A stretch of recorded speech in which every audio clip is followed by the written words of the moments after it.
Бір қарлығаш жардың қуысына ұя салып өмір сүріпті. Қанаты қатпаған балалары анасы азық әкелуге кеткенде шыдамсыздана күтумен болады екен. Бір күні балапандарды жеу үшін жауыз жылан қарлығаштың ұясына өрмелеп шығып бара жатыр.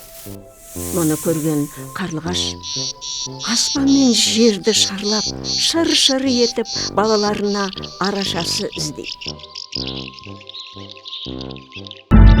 Көкектен көмек сұрай барса, бүркіт қонаққа шақырып еді, соған бара жатырмын, уақытым жоқ, дейді көкек.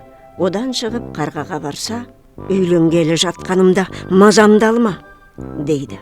Қарлығаштың амалы таусылып, шырылдап ұшып келе жатады. Бір кезде Дәуітті көреді. Дәуіт қарлығаштың шыр-шыр еткен даусын естіп, «Достым, неге зарылдайсың?» деп сұрайды. Қарлығаш сонда: «Жауыз жылан балаларымды жұтатын болып, ұяма өрмелеп жетіп қалды. Соған не істерімді білмеймін», деп қарлығаш көзінің жасын төгіп жіберді.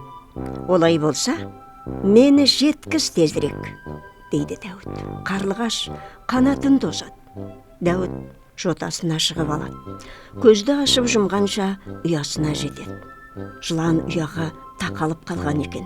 Дәуіт пен қарлығаш енді бір сәт кешіксе, балапандарды қылқытып салып, жұмсақ ұяда масайрап ұйықтамақшы екен. Дәуіт аяғын шаба тартып, жыланның екі көзін ағызып жібереді.